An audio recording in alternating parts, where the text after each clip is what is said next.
फागुन महीने के शुक्ल पक्ष की एकादशी और द्वादशी के दिन बाबा श्याम की अरदास कैसे लगाएं, कैसे लगाई जाती है।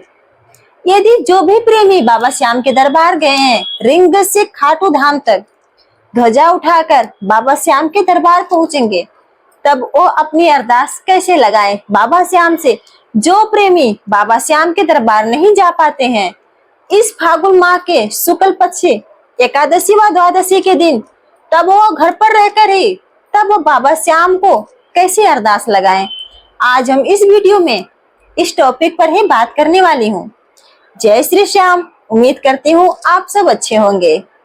बाबा श्याम की कृपा सदा आप पर बनी रहे।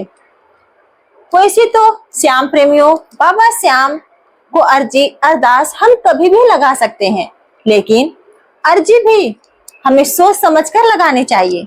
ऐसा नहीं है कि हर दूसरे दिन अर्जी ही लगाते रहें, हर दिन अर्जी ही लगाते रहें। हमारी अर्जी अगर स्वीकार नहीं हुई है तो अपनी अरदास हम कैसे करें बाबा श्याम से। वैसे तो हमें अर्जी एक ही बार लगानी चाहिए। बहुत लोग रहते हैं ना प्रेमियों, आज अर्जी लगाए हैं, एक हफ्ता देखेंगे, अगर एक हफ्ते में उनका अर्जी पूरी नहीं हुई है तो फिर से अर्जी लगाते हैं। ऐसा नहीं करना चाहिए। वैसे हमें अर्जी एक ही बार लगानी चाहिए। जब तक वो पूरी ना हो तब तक हमें दूसरी अरदास नहीं लगानी चाहिए। लेकिन हमें किस दिन बाबा श्याम की अर्जी लगानी चाहिए, जो कि बाबा श्याम हमारी शीघ्र ही शीघ्र मनोकामना पूर्ण कर दें, हमारी अर्जी स्वीकार कर लें। तो सबसे पहले आज हम बात करेंगे कि बाबा श्याम की अर्जी अरदास कब लगानी चाहिए। प्रेमियों को जो अर्जी लगाने का दिन होता है, वैसे तो बाबा श्याम की अर्जी कभी भी लगा सकते हैं, किसी दिन लगा सकते हैं। बस कुछ बातों का ध्यान रखना है। आपको जिस भी दिन बाबा श्याम की अर्जी अरदास लगानी है, वो दिन शुभ दिन होना चाहिए। यानी यदि आप शुभ दिन बाबा श्याम की अर्जी लगाते हैं तो वैसे तो हर एक दिन शुभ होता है, क्योंकि बाबा श्याम का जो दिन हर दिन है, हर दिन ही शुभ है। तब आप हफ्ते के 7 दिन बाबा श्याम की अरदास लगा सकते हैं। ऐसा माना जाता है अति शुभ दिन बाबा श्याम को अरदास लगाई जाए तो बाबा श्याम शीघ्र ही हमारी मनोकामना सुनते हैं, हमारी मनोकामना जल्द ही पूर्ण हो जाती है। प्रेमियों, आप सब सुनते होंगे कि बाबा श्याम अपने प्यारे प्रेमियों की परीक्षा जरूर लेते हैं। जो मनुष्य सच्चे भाव से श्रद्धा से अरदास लगाता है, वो पुकार जरूर सुनते हैं, उसकी अर्जी को जल्द ही पूरी करते हैं।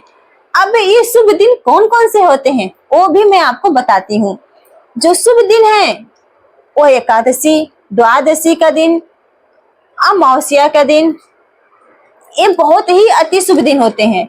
आप इसके अलावा किसी भी शुभ दिन बाबा श्याम की अरदास लगा सकते हैं, प्रे कर सकते हैं। अब हम बात करने वाले हैं कि बाबा श्याम की शुक्ल पक्ष की एकादशी द्वादशी के दिन अरदास कैसे लगाएं।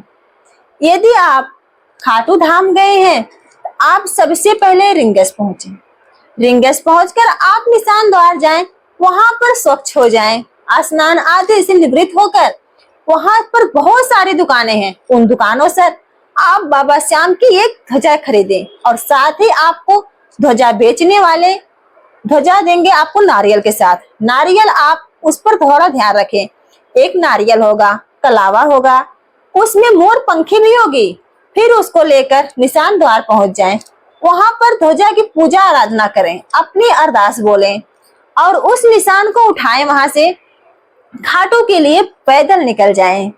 निशान को उठाते समय कुछ बातों का जरूर ध्यान रखना होता है।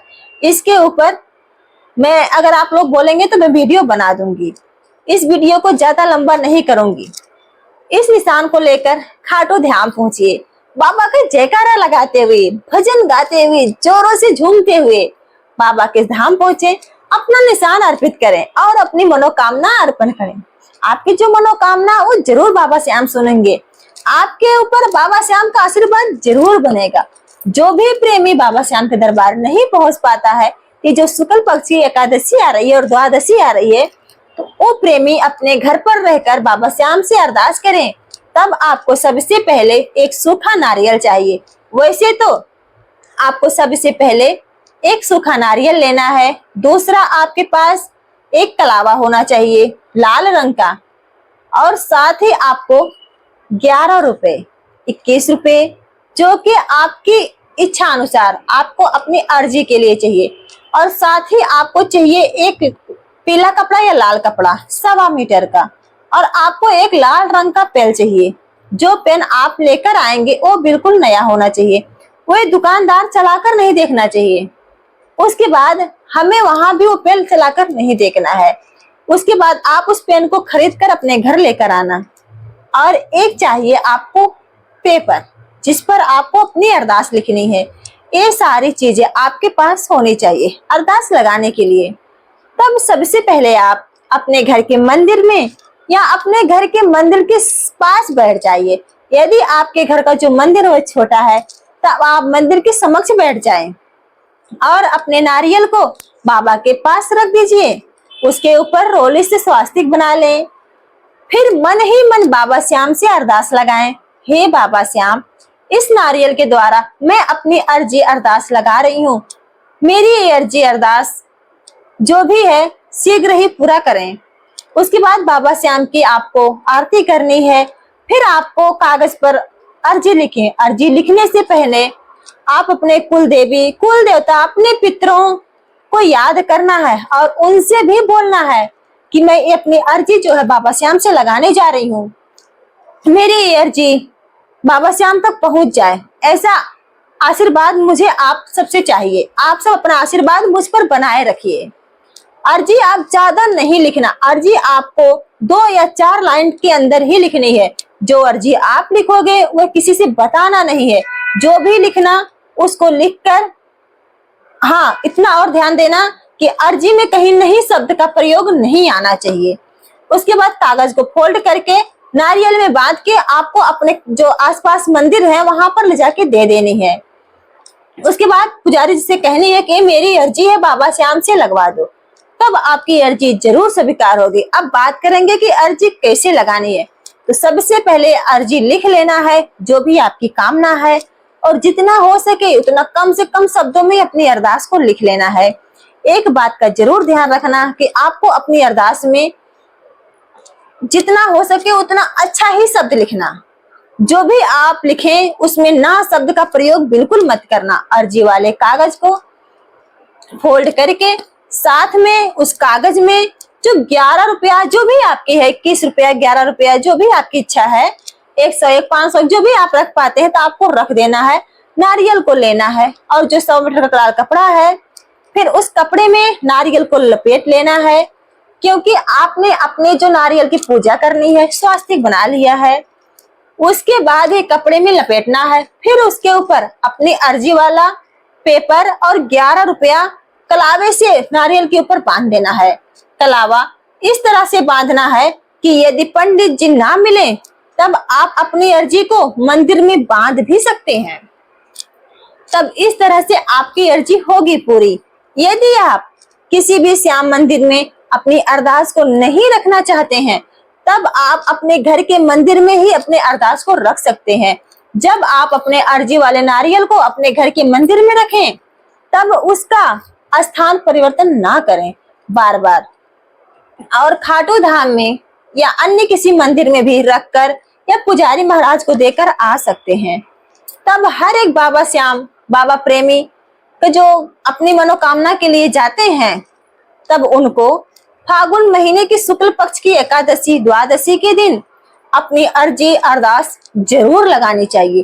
तब बाबा श्याम इस दिन आपकी अरदास को जरूर सुनेंगे, जरूर आपकी मनोकामना को पूर्ण करेंगे।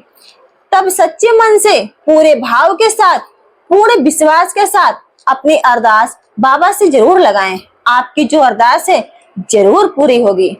यदि किसी भी प्रेमी का कोई सवाल है तो कमेंट में जरूर बताएं। बाबा श्याम की जो असीम कृपा है वो सदैव अपने प्रेमी के ऊपर रहती है।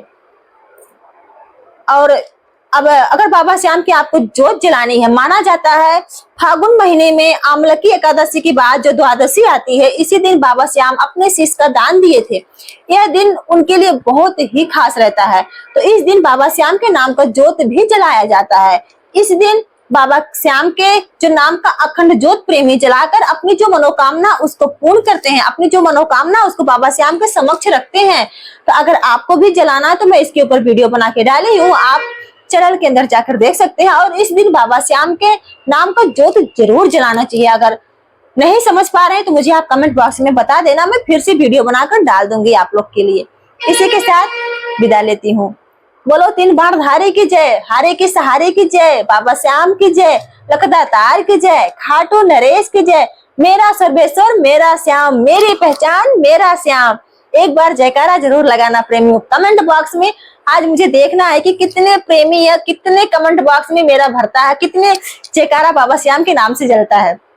तो फिर मिलते हैं अगले वीडियो में, तब तक के लिए जय श्री श्याम। अपना अपने परिवार का ख्याल रखना और अपने इस चैनल को सब्सक्राइब भी कर लेना।